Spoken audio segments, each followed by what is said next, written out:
Hello friend, welcome to my YouTube channel learn and grow.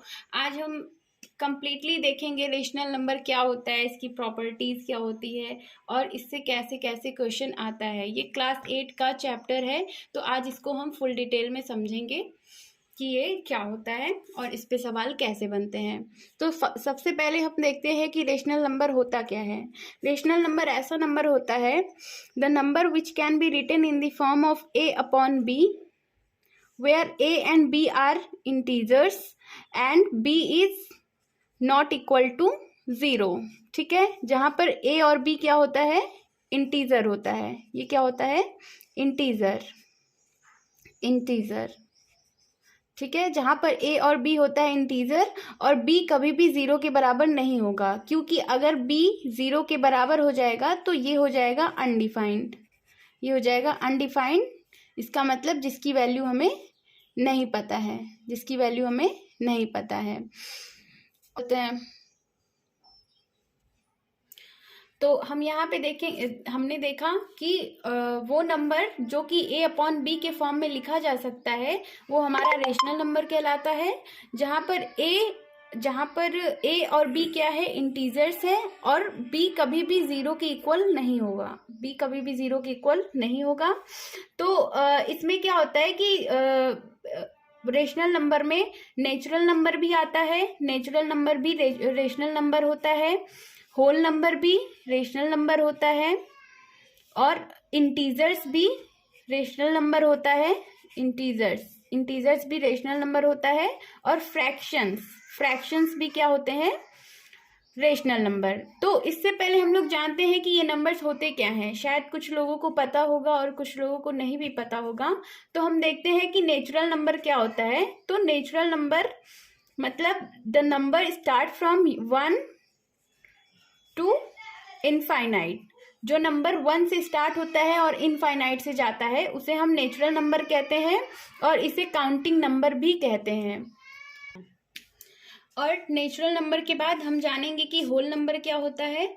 तो whole number natural number में जब हम 0 add कर देते हैं, यानी जब नंबर 0 से स्टार्ट होता है, 0 1 2 3 dash dash dash up to infinite, तो ये हो जाएगा हमारा होल नंबर। इंटीजर्स क्या होते हैं, इंटीजर्स हमारे होते हैं जो कि 0 1 2 3 dash dash dash up to infinite तो होता ही है, इसका मतलब होल नंबर तो होता ही है, साथ साथ ही ये निगेटिव में भी नंबर होता है, जैसे -1 -2 -3 dash dash dash up to infinite.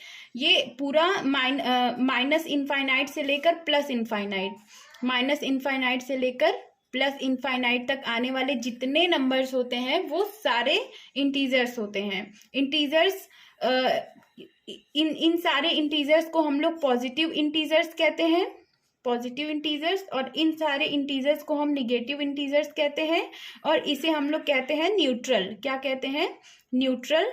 और ये ना तो पॉजिटिव होता है ना तो निगेटिव होता है, 0 ना तो पॉजिटिव होता है ना तो निगेटिव होता है। और बाकी जो प्लस वाले होते हैं सारे वो पॉजिटिव इंटीजर और जो माइनस वाले होते हैं वो सारे निगेटिव इंटीजर। तो हम यहाँ पे इसी इंटीजर्स की बात कर रहे हैं कि a और b क्या होगा, इंटीजर होगा, क्योंकि इंटीजर में सारे नेचुरल नंबर आ जा रहे हैं और होल नंबर भी आ जा रहे हैं। नेक्स्ट हम देखेंगे फ्रैक्शन क्या होता है।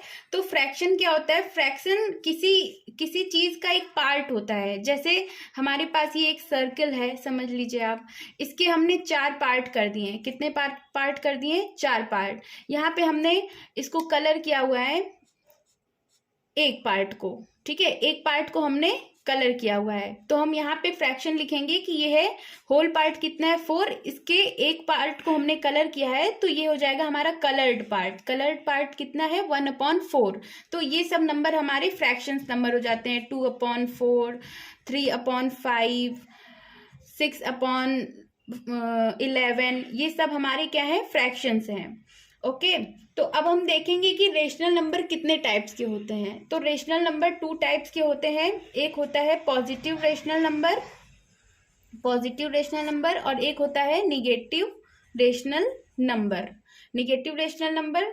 तो पॉजिटिव रेशनल नंबर क्या होता है, जिस नंबर में दोनों साइन मतलब न्यूमरेटर जैसे a अपॉन b है, तो यहाँ पे न्यूमरेटर और डिनोमिनेटर दोनों साइन सेम हो, जैसे यहाँ भी प्लस हो, यहाँ भी प्लस हो, यहाँ भी माइनस हो और यहाँ भी माइनस हो, तो ऐसे हम लोग नंबर को क्या कहेंगे, पॉजिटिव रेशनल नंबर, जहां पर न्यूमरेटर और डिनोमिनेटर दोनों जगह साइन क्या हो, सेम हो, या तो दोनों प्लस हो या तो दोनों माइनस हो। और जब साइन अल्टरनेट रहेगा, जैसे एक जगह प्लस रहेगा एक जगह माइनस, ठीक है, एक जगह प्लस रहेगा और एक जगह माइनस, तो ऐसे नंबर्स को हम लोग कहेंगे निगेटिव रेशनल नंबर। ऐसे नंबर्स को क्या कहेंगे हम, निगेटिव रेशनल नंबर।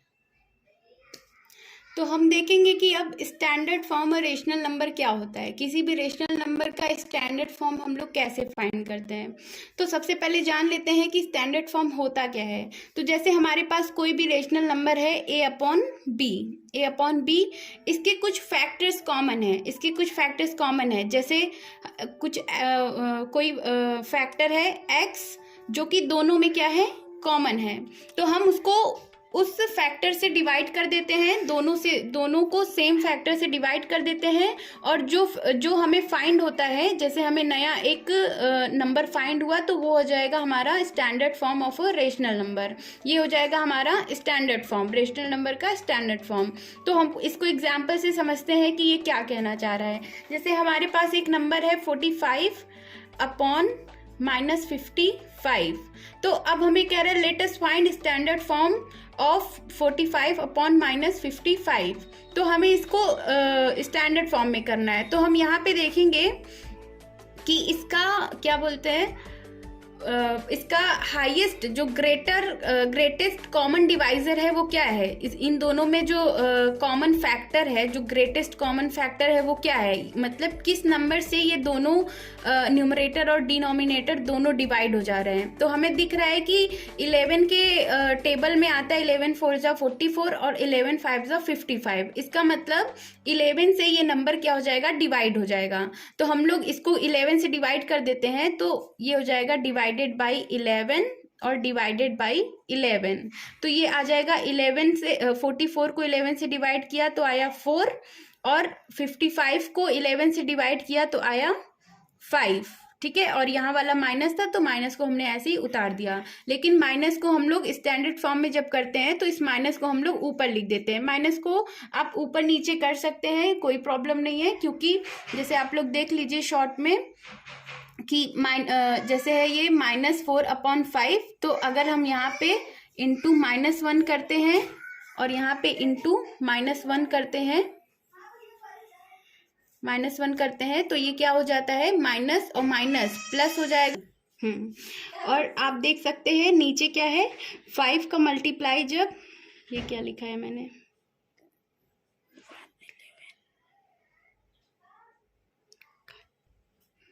ये कुछ नहीं रहेगा यहाँ पे, ये -1 से हमने मल्टीप्लाई किया यहाँ पे, ठीक है। तो जब यहाँ पे प्लस है, इस प्लस का जब इस माइनस में मल्टीप्लाई होगा तो आ जाएगा माइनस, और 5 1 जा 5, तो देखिए यहाँ पे ये ऊपर था माइनस, हमने इसको नीचे कर दिया, देख रहे हैं आप, यहाँ पे ऊपर था माइनस, हमने नीचे कर दिया। तो मैं ये समझाना चाह रही हूँ कि माइनस को आप ऊपर नीचे अपने अकॉर्डिंग कर सकते हैं। तो अब ये हमारा हो जाएगा स्टैंडर्ड फॉर्म, हमने इसको स्टैंडर्ड फॉर्म में कर दिया। एक और एग्जाम्पल कोई ले लेते हैं, जैसे हमने ले लिया एक एग्जाम्पल हमने ले लिया -48 अपॉन -60, इसको हमें किस में करना है, स्टैंडर्ड फॉर्म में। किस में करना है हमें, स्टैंडर्ड फॉर्म में। तो हम लोग इसको करते हैं। तो सबसे पहले तो जब ऊपर नीचे दोनों माइनस रहता है तो ये माइनस से माइनस कट जाता है, माइनस से माइनस कट जाएगा, ये हो जाएगा 48 अपॉन 60। अब हम देखते हैं कि इसमें कॉमन डिवाइजर कौन है, दोनों में जो कॉमन ग्रेटेस्ट कॉमन डिवाइजर कौन सा है। तो हम देख रहे हैं कि ये 12 के टेबल में 48 भी आता है और 60 भी आता है। तो हम इसको 12 से अगर डिवाइड कर देते हैं तो ये हो जाता है 12 से अगर हम दोनों को डिवाइड कर देते हैं तो आएगा 12 4 जा 48 और 12 5 जा 60। तो ये हो गया हमारा स्टैंडर्ड फॉर्म। तो आई होप आपको समझ में आ गया होगा कि किसी भी रेशनल नंबर को स्टैंडर्ड फॉर्म में कैसे लिखते हैं। हेलो गाइस, तो अब हम समझते हैं कि रेशनल नंबर अगर हमारे पास 2 या उससे ज़्यादा रेशनल नंबर हैं तो हम उसका कंपैरिजन कैसे करते हैं कि इनमें से कौन सा छोटा है और कौन सा बड़ा। तो सबसे पहले आप ये जान लीजिए, अगर ये नंबर लाइन है हमारे पास, ये क्या है, नंबर लाइन, और सबसे बीच में आता है 0, यहाँ पे आया +1 +2 +3 +4 dash dash dash up to infinite plus infinite. ठीक है, यहाँ पे आएगा -1 -2 -3 -4 dash dash dash up to minus infinite. ठीक है, इधर सारे माइनस वाले नंबर्स आएंगे। तो यहीं कहीं जैसे हम लोग देखते हैं कि एक रेशनल नंबर हमारे पास है 1/2, इट मीन्स हाफ। तो हाफ कहीं ना कहीं 1 और 2 के बीच में आएगा। 1 और 2 के बीच में क्या आ रहा है हमारा, हाफ। ठीक है, और अगर कहीं पे कह रहा है कि अगर हम -1/2 की बात करें, मतलब -1/2 की अगर बात करें तो वो आएगा -1 और -2 के बीच, -1 और -2 के बीच। ठीक है, तो हम जानते हैं कि 0 से जो पॉजिटिव होती है नंबर तो ये बढ़ती जाती हैं, ये ग्रेटर होती जाती हैं। क्या होती जाती हैं, ग्रेटर होती जाती हैं। जैसे जो 1 है वो 0 से बड़ा होगा, जो 2 है वो 1 से बड़ा होगा, जो 3 है वो 2 से बड़ा होगा। ऐसे ऐसे जो आगे आने वाली संख्याएं हैं वो सब अपनी पिछली वाली से बड़ी होती जाएंगी। और जबकि जब हम इस साइड जाते हैं तो वो संख्याएं क्या होती हैं, घटती जाती हैं। जैसे अगर हम 0 से लेफ्ट साइड जाते हैं तो सारी संख्याएं घटती जाती हैं। जैसे -1 0 से छोटा होगा, -2 -1 से छोटा होगा, -3 -2 से छोटा होगा। तो ऐसे ऐसे जाते हैं तो ये चीजें क्या होती हैं, घटती जाती हैं। तो ये तो हमें कंफर्म हो गया कि जितने भी रेशनल नंबर होते हैं, जो पॉजिटिव रेशनल नंबर होंगे वो 0 से क्या होंगे, बड़े। जो पॉजिटिव रेशनल नंबर होंगे वो 0 से क्या होंगे, बड़े। वो 0 से बड़े होंगे। और जितने भी निगेटिव रेशनल नंबर होंगे, जितने भी निगेटिव, ये जो जितने भी निगेटिव इसके बीच आने वाले रेशनल नंबर हैं वो हमेशा 0 से क्या होंगे, छोटे। तो कभी भी अगर हमारे पास दो नंबर आ गया -1/2 और 0, और हमसे पूछा गया कि इनमें से बड़ा कौन है, तो हम तुरंत बता लेंगे कि 0 इसमें से बड़ा होगा। क्यों, क्योंकि जितने भी निगेटिव रेशनल नंबर है वो 0 से हमेशा क्या होंगे, छोटे ही होंगे। तो 0 बड़ा होगा। अब हमारे पास एक क्वेश्चन आ गया, जैसे 5/4, 0, इसमें से कौन सा बड़ा है। तो हम जानते हैं कि कोई भी रेशनल नंबर जो कि पॉजिटिव होता है वो 0 से हमेशा बड़ा ही होगा। इसका मतलब इसमें बड़ा क्या हो जाएगा, 5/4, ये हमारा बड़ा हो जाएगा। ठीक है, तो ये दो चीजें हैं। और बाकी हम लोग जानेंगे कि कैसे अगर कोई ढेर सारे मतलब रेशनल नंबर पॉजिटिव निगेटिव करके आते हैं तो वो कैसे बड़े होंगे। तो हमारे पास कंपैरिजन से रिलेटेड ये क्वेश्चन आता है। इस तरीके से ही क्वेश्चन पूछता है सिलेबस में कि एग्जांपल फर्स्ट जैसे कह रहा है कि which of the number 3/-7 and -6/13 greater, मतलब इन दोनों नंबर्स में ग्रेटर कौन सा है। तो इसके लिए हम लोग बेसिक से जानेंगे कैसे इसका एलसीएम लेकर फिर हम लोग फाइंड करते हैं कि कौन सा नंबर ग्रेटर है। तो इसको हम देखेंगे अपने वीडियो के नेक्स्ट पार्ट में। Thank you.